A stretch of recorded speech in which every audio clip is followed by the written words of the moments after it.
Chuadanga chamber of commerce and industries 2024-2025 ও 2025-26 মেয়াদে দ্বিবার্ষিক নির্বাচনে প্রশাসক নিয়োগ ও স্বচ্ছ ভোটার তালিকা প্রস্তুতপূর্বক পূর্ণ তফসিল ঘোষণার দাবিতে মানববন্ধন, জেলা প্রশাসকের কাছে স্মারকলিপি পেশ ও সাংবাদিক সম্মেলন অনুষ্ঠিত হয়েছে।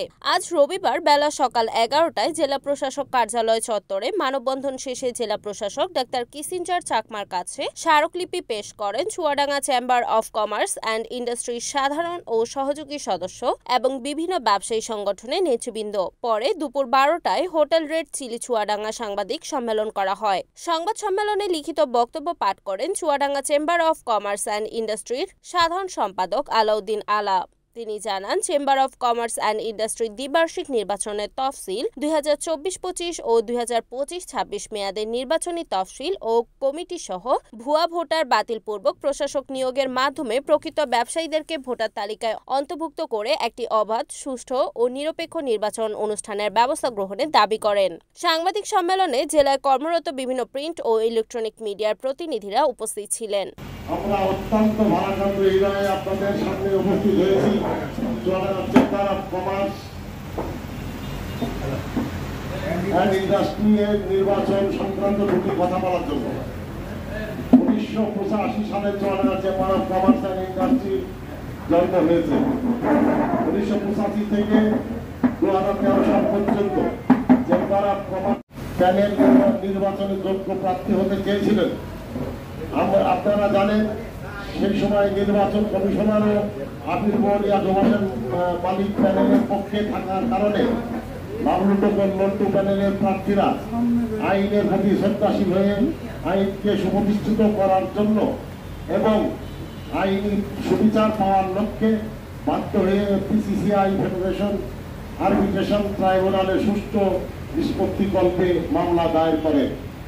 মামলা নাম্বার 2/2015। পিসিসিআই ফেডারেশনের আরবিট্রেশন ট্রাইব্যুনাল বাণিজ্য মন্ত্রণালয়ের আইনকে প্রাধান্য দিয়ে বাদী অভিবাদী উভয় পক্ষের মধ্যে সমঝোতার মাধ্যমে আইনের পক্ষে রায় প্রদান করেন। কিন্তু ইয়াকুব হোসেন প্যানেল ওই রায় অমান্য করে হাইকোর্টে রিট পিটিশন মামলা দায়ের করেন, যার নাম্বার 5399/2015। উক্ত মোকদ্দমাটি বিগত 28/5/2017 ইংরেজি তারিখে মহামান্য সুপ্রিম কোর্টের মাধ্যমে হাইকোর্ট বিভাগের বিচারপতিদ্বয় দ্বৈত রিট পিটিশন খারিজ করে রায় প্রদান করেন। উক্ত রায়ের বিরুদ্ধে সুপ্রিম কোর্টে মোহাম্মদ মঞ্জুরুল আলম লাস আপিল দায়ের করেন, যার নাম্বার 3364/2018। মামলাটি বাদীপক্ষের মোহাম্মদ মঞ্জুরুল আলম মালিক লাস বনাম বাংলাদেশ পক্ষে বাণিজ্য মন্ত্রণালয়।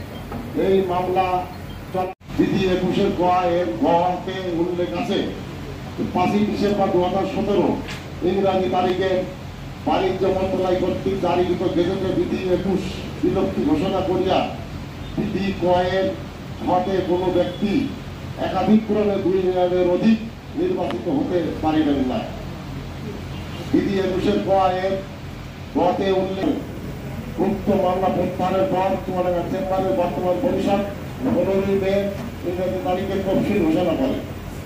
বাণিজ্য সংগঠনের দৃঢ় রুল অনুযায়ী নির্বাচন বোর্ড এর দপ্তর হতে সিসিআই 2024-2020 998 তারিখ 15 মে।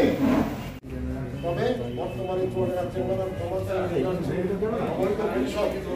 ক্ষমতায় আছে, তারা রেগুলেশন খাতায় ডান হাত ব্যবহার করে সাধারণ সভা দেখিয়ে দিতে পারে। কিন্তু আমি আমার খুব ভালো একটা প্রশ্ন করেছেন। আমি ওই বোর্ডের সদস্য থেকে প্রতিনিধি হিসাবে ছিলাম।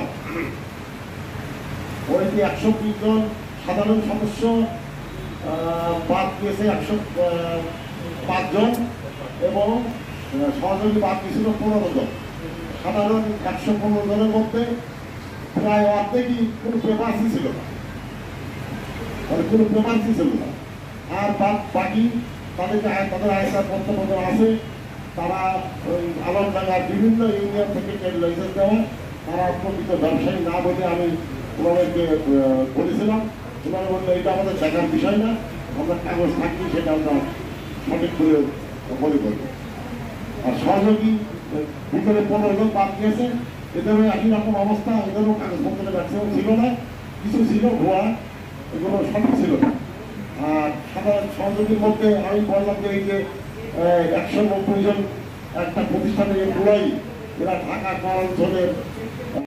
যদি আপনাদের কোনো প্রশ্ন থাকে আপনাদের সঙ্গে বহুবার আপনাদের সঙ্গে আমি আপনাদের মুখোমুখি হয়েছি, আপনাদের সঙ্গে আপনারা সবাই চেনেন ডায়মন্ড ওয়ার্ল্ডের একটা প্রতিষ্ঠান, 190 জন সদস্য তারা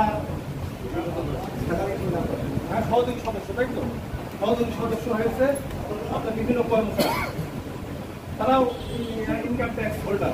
স্যালারি দিয়ে তো আর হলো পেশাদারদের ইয়ে হবে না, পেশাদারদের তারা ব্যবসা করে, পেশাদারদের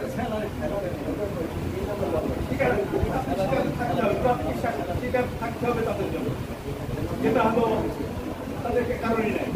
যাই হোক, এই ধরনের অনেক ল্যাকিং আছে, এই ল্যাকিং এর কারণে তারা হলো আজকে আমরা এইসব গিয়েছি, কিন্তু এইসবের কথা আমরা বলতে গিয়েছি নির্বাচন কমিশনার আমাদের কোনো কথা শুনিনি। 15 সাল থেকে নির্বাচন কমিশন আমাদের বাদ থেকে আমরা ট্রাইব্যুনালে গিয়েছি, ট্রাইব্যুনালে আমাদের পক্ষে রায় দিয়েছে, এখন এই রায়ের উপরে আমরা হাইকোর্ট করেছে, হাইকোর্টে আমাদের পক্ষে রায় দিয়েছে, সুপ্রিম কোর্টে গিয়েছে, এইভাবে হালকাপুল করে সময় নষ্ট করেছে। কিন্তু 30 তারিখের পরে 6 তারিখে যখন আমরা আমরা জমিতে গেলাম 6 তারিখ বিকাল 5টায়, তখন আমি প্রশ্ন করেছিলাম। তার আগে কিন্তু আমি আয়কর অফিসে গিয়েছি যে চেম্বার থেকে আয়কর সার্টিফিকেট যাচাই বাছাই আসছে কিনা, ওনারা বললো না চেম্বার থেকে কোনো যাচাই বাছাই আসে। কারণ আমি যে